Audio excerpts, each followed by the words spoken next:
Napakagaling ng pagsalakay. Ang mga drone ay kumilos kasabay ng mga unit sa lupa sa isang pag-atake na hindi pa nakikita sa digmaan sa Ukraine hanggang ngayon. Sa pagtatapos, wasak-wasak ang mga posisyon ng Russia sa isang mahalagang isla sa Black Sea. Nagtayo ang Ukraine ng watawat bilang sagisag ng kanilang tagumpay. Sa isang bahagi ng lupa na halos buong digmaan ay hawak ng Russia, may ginawa ang mga espesyal na puwersa ng Ukraine na hindi kapani-paniwala sa Black Sea. Winasiwas ng unit ng Artan ang isang base ng radar ng Russia sa pamamagitan ng isang amphibious blitz na nagpagulat at nagpayanig sa mga puwersa ni Vladimir Putin. Eksaktong kung ano ang nangyari ay isiniwalat noong Agosto 5. Doon lumabas ang malaking balita mula sa rehiyon ng Kherson sa Ukraine.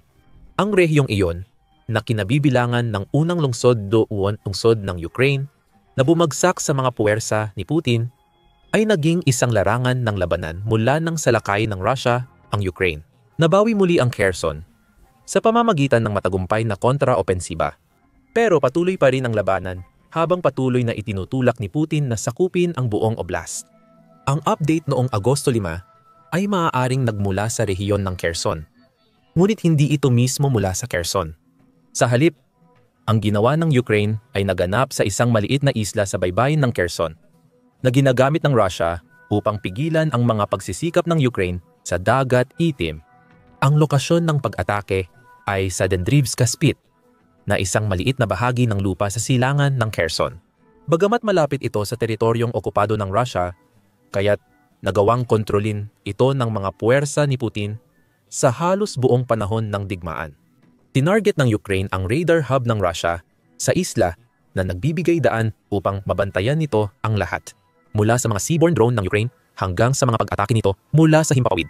Ang radar ang pinakamahalagang kagamitan para sa epektibong pagtukoy ng kalaban at depensa sa himpapawid. Alam ito ng Ukraine ng husto, kaya naman naging halatang target ang Dendrivska Spit. Simple lang ang tanong, paano makakagawa ng pag-atake ang Ukraine sa islang yon nang hindi nahuhuli ng mismong mga radar system na gusto nilang sirain? Ang sagot sa tanong na iyon ay nagmula sa isa sa pinaka-elite na Special Forces ng Ukraine, ang unit ng Artan. Bahagi ng Special Forces Team ng Ukraine o Main Directorate of Intelligence of the Ministry of Defense of Ukraine. Ayon sa Military Land, ang unit ng Artan na nabuo noong Hunyo 1, 2022 ay isang maliit na grupo na binubuo ng humigit kumulang 500 hanggang 1,500 elite na sundalo. Kinukuha ng unit ang pinakamagagaling sa pinakamagagaling mula sa militar ng Ukraine papunta sa kanilang grupo. Lahat ng kanilang mga recruit ay mga voluntaryo na alam na sila ay sumasali upang makibahagi sa ilan sa mga pinakamapanganib na operasyon na pinaplano ng Main Directorate of Intelligence of the Ministry of Defense of Ukraine. Ayon sa Military Land, marami sa mga voluntaryo ay mga atleta at mga taong may katulad na pisikal na kondisyon. At simple lang ang kanilang layunin: maghasik ng kaguluhan laban sa Russia sa Black Sea. At kaguluhan nga ang eksaktong inihahatid ng unit ng Artan. Tinutupad nila ang kanilang motto na, alam namin, natutuklasan namin, sinisira namin sa pamamagitan ng pagsasagawa ng mga raid laban sa ilan sa pinakamahalagang fortification at kagamitan ng Russia sa Black Sea. Bagamat mahigit 1 taon na itong nag-ooperate, unang narinig ng mga tao ang tungkol sa unit ng Artan nang magsagawa ito ng matapang na operasyon para mabawi ang Petro-Hodovanets at Ukraine oil drilling platforms noong Setyembre 2023. Ang operasyon ay lumawak at naging mas malawak na misyon para mabawi ang iba pang mga plataporma. Nagtagumpay ang unit ng Artan. Noong Marso 2024 sapat na ang tiwala ng Main Directorate of Intelligence of the Ministry of Defense of Ukraine sa kanilang mga resulta, kaya ipinahayag nilang muling kontrolado ng Ukraine ang mga plataporma. Ngunit malayo pa sa wakas ang unit ng Artan. Noong Nobyembre 2023, ilang buwan matapos mabawi ang mga drilling platform, nagpahiwatig ang unit ng Artan na aatakehin nila ang tulay ng Kerch. Ang tulay na iyon na nag-uugnay sa mainland ng Russia papuntang Crimea ay isang halatang target dahil sa kahalagahan nito sa lohistika. Noong Nobyembre 2023, iniulat ng Kiev Post na naglabas ang Main Directorate of Intelligence of the Ministry of Defense of Ukraine ng isang video na tila kinunan ng isang tao na nakatayo mismo sa tabi ng tulay. May pamagat at description sa YouTube na nagsasabing Crimean Autumn Wind at tuloy-tuloy pa rin ang lubos na hindi kailangang konstruksyon. Maraming pag-atake na ang inilunsad laban sa tulay ng Kerch mula noon. At ang pinakahuli ay noong ika-3 ng Hunyo, kung saan nasira ito ng Ukraine gamit ang isang malakas na underwater strike. Kasama ba ang unit ng Artan sa pagpaplano ng pag-atake? Hinding-hindi isisiwalat ng Main Directorate of Intelligence of the Ministry of Defense of Ukraine ang sagot. Pero dahil ito ang unit na muling nabawi ang mga pangunahing plataporma ng pagbabarena ng Ukraine at tumulong sa Ukraine na masiguro ang Snake Island, malaki ang posibilidad na may papel ang unit ng Artan dito. Paulit-ulit nang napatunayan ng unit ng Artan na isa itong puwersang dapat katakutan ng lahat ng sundalo ng Russia. Noong Agosto 5, naisagawa nito ang maaaring pinakamalaking operasyon nito sa Tendrivska Spit.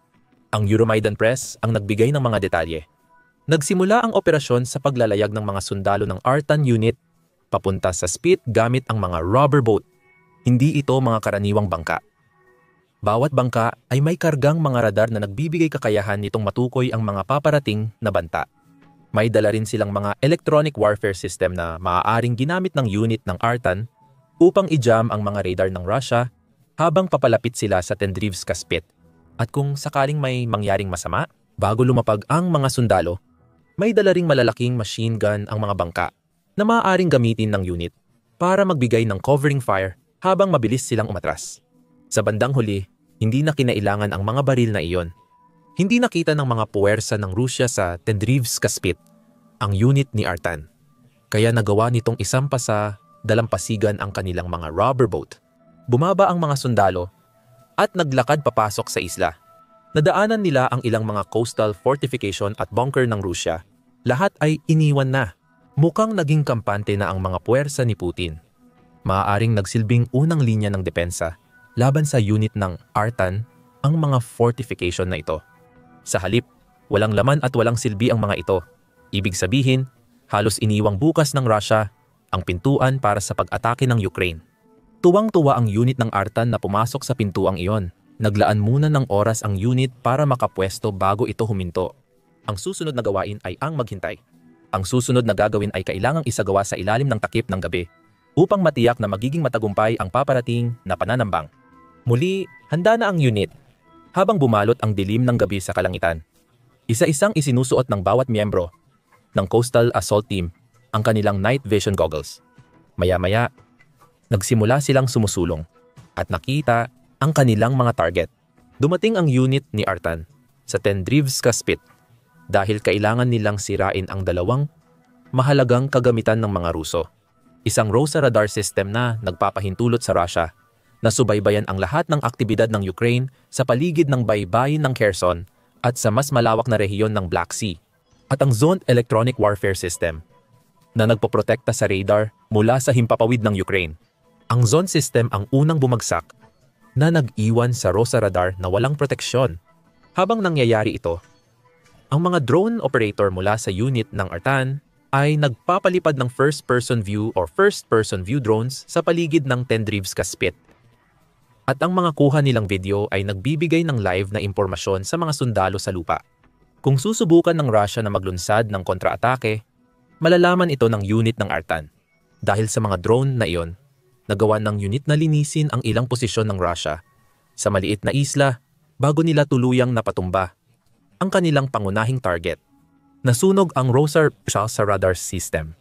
Bilang kapalit, iniwan ng unit ng Artan ang watawat ng Ukraine at isang mensahe para sa sinumang tropang Rusos na maaaring makatagpo ng mga labi ng dating isa sa pinakamahalagang kagamitan ng kanilang bansa sa Black Sea, kaluwalhatian sa Ukraine.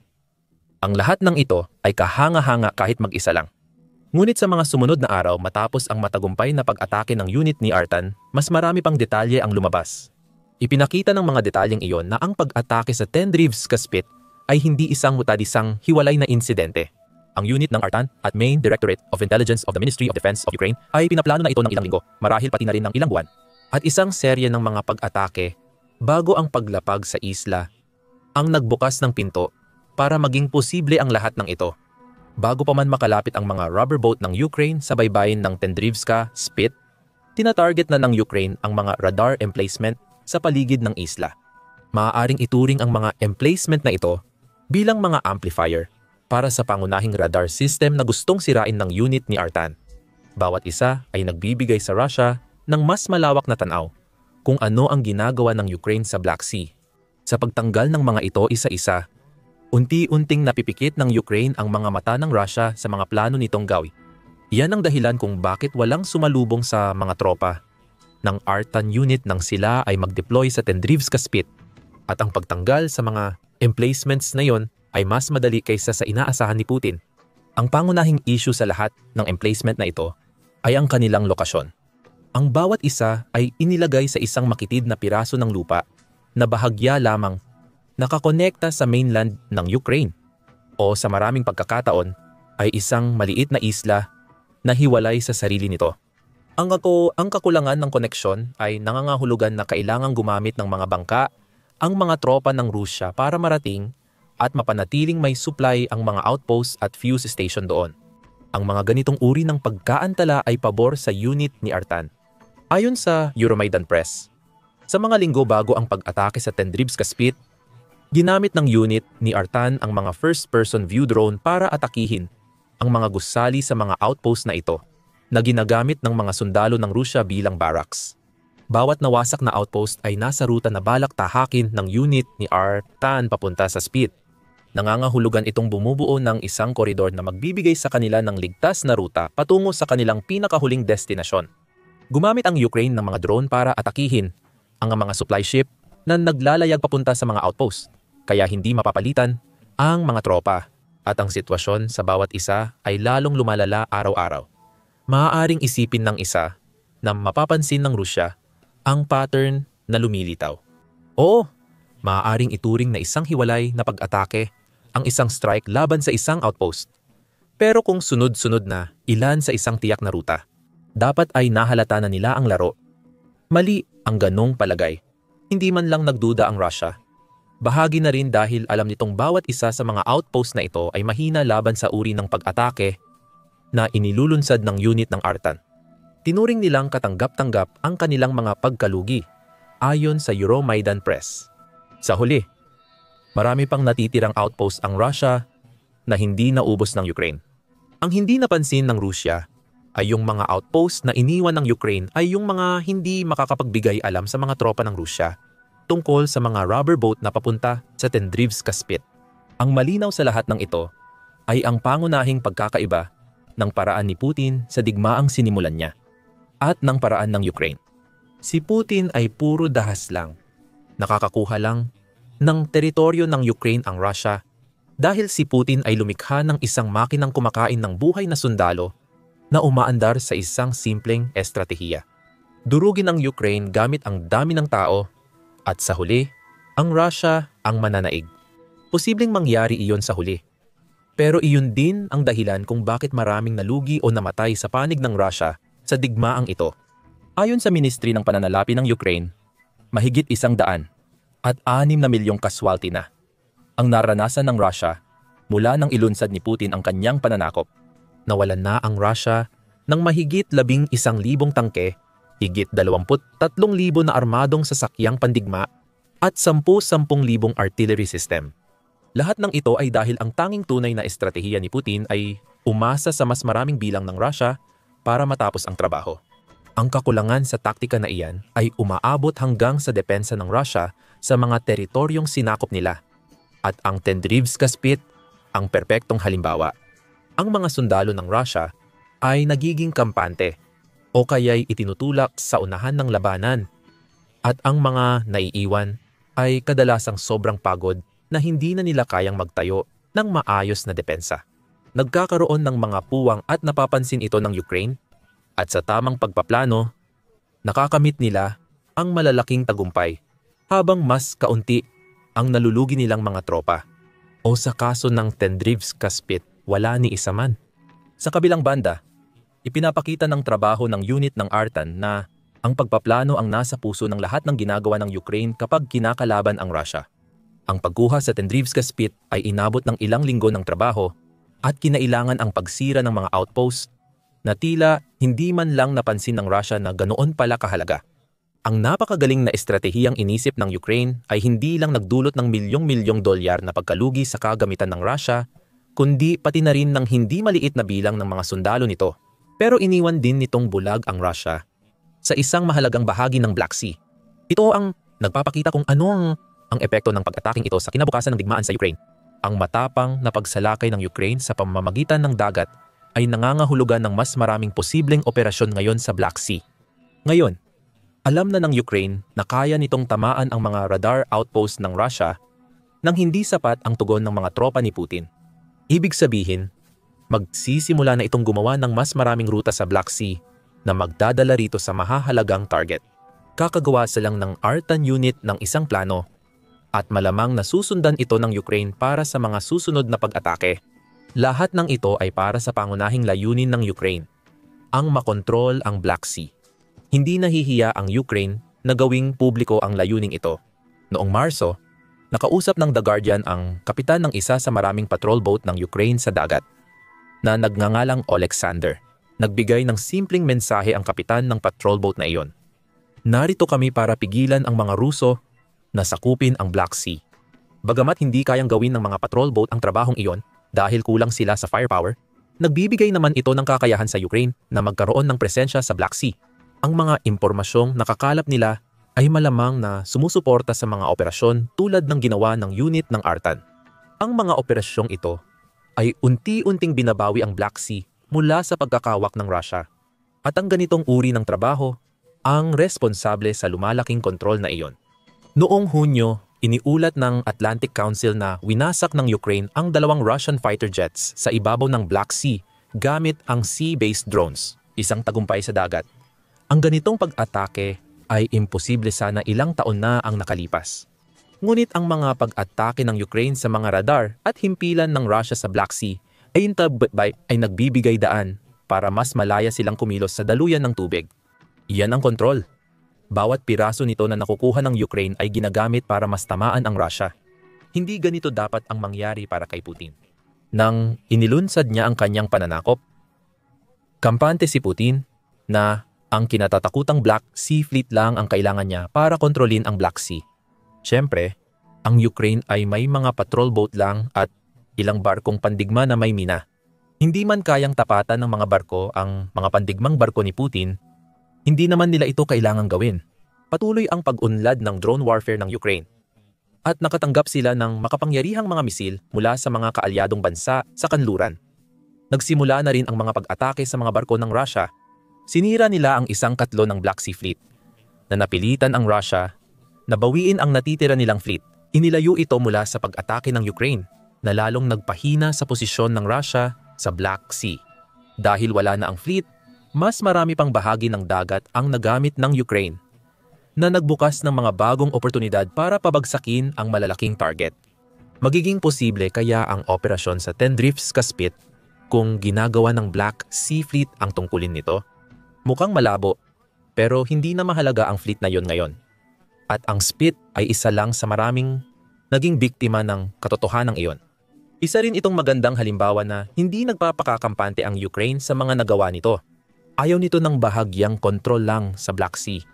Inaasam ng Ukraine ang ganap na tagumpay sa bawat matagumpay na pag-atake. Mahirap ding balewalain ang posibleng epekto ng unti-unting pagkuha ng teritoryo ng Ukraine, tulad ng mga drilling platform na nabanggit sa video, sa hinaharap ng labanan sa Black Sea. Tulad ng sinabi ng Euromaidan Press, maaaring bahagi ng mas malawak na digmaan sa mismong Black Sea ang Amphibious Special Forces raid na ito. Ang mga drilling platform ay nagsisilbing pansamantalang kastilyo kung saan maaaring magbantay, manggulo ng kagamitan, kontrolin ang himpapawid gamit ang mga missile, o maglunsad ng mga pag-atake ang magkabilang panig mula sa Ukraine gamit ang elektronikong paraan. Sa mga raid na ito, 2 benepisyo ang nakukuha nila sa iisang operasyon.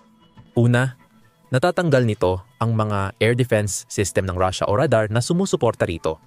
Ang Tendrivska Spit ay nagbibigay ng halimbawa kung paano winasak ang isang radar system. Pero ilang beses na ring direktang tinarget ng Ukraine ang mga air defense ng Russia sa Black Sea noon. Noong Enero 2025 isinulat ng Center for European Policy Analysis na ang mga pag-atake ng Ukraine sa air defense ng Russia ay nagpapalito sa mga puwersa ni Putin. Dahil sa mga pag-ataking iyon, naging posible ang 2 strike, isa noong Disyembre 31 at isa pa makalipas ang 2 araw, na nagpatumba sa 3 helicopter ng Russia. Hanggang Hunyo 26, patuloy pa rin ang Ukraine matapos nitong masirang isang S-400 air defense system sa Crimea.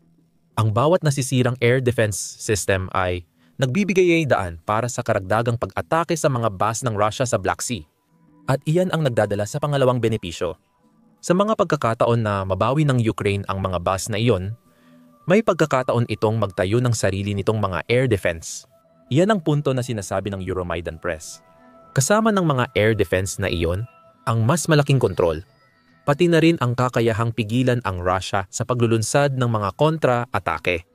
Naipakita na dati kung paano ang estratehiya ni Putin ay karaniwang nauuwi sa paggamit ng kalamangan ng Russia sa bilang.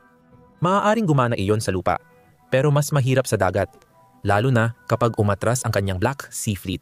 Takot at binabantayan ng Ukraine ang bawat galaw na maaaring gawin niya. Pero mas malaki pa ang layunin sa likod ng layunin. Sa ngayon, gusto ng Ukraine na makuha ang kontrol sa Black Sea. Kapag nakuha na nila ang kontrol na yon, maaari na nilang ituon ang pansin nila sa mas mahalagang target. Ang Crimea ay inangkin ng Russia noong 2014. Ang Crimea ay isang bahagi ng teritoryo na kung mababawi ng Ukraine, magiging isang napakalaking simbolikong tagumpay ito. Ang lupaing ito ay ilegal na kinokontrol ng Russia ng mahigit 1 dekada. Ngunit umaasa pa rin ang Ukraine na mabawi ito. Hindi ito maaring sumuko. Tinanggihan na ni Pangulong Volodymyr Zelensky ng Ukraine ang anumang ideya ng pagsuko ng peninsula sa Russia, na nagsasabing, wala tayong dapat pag-usapan dito. Laban ito sa ating konstitusyon. Ang mga ginawa ng unit ng Artan sa Tendrivka Spit ay isa lamang sa maraming mas matitinding hakbang na ginagawa ng Ukraine sa kanilang layunin na mabawi ang Crimea, at hindi imposibleng makamit ang layuning iyon. Kung iniisip mong hindi na kayang bawiin ng Ukraine ang Crimea, nagkakamali ka. Alamin kung bakit sa aming video, at huwag kalimutang mag-subscribe sa Military Show para sa iba pang mga video tungkol sa pinakabagong at pinakamatapang na operasyon ng Special Forces ng Ukraine.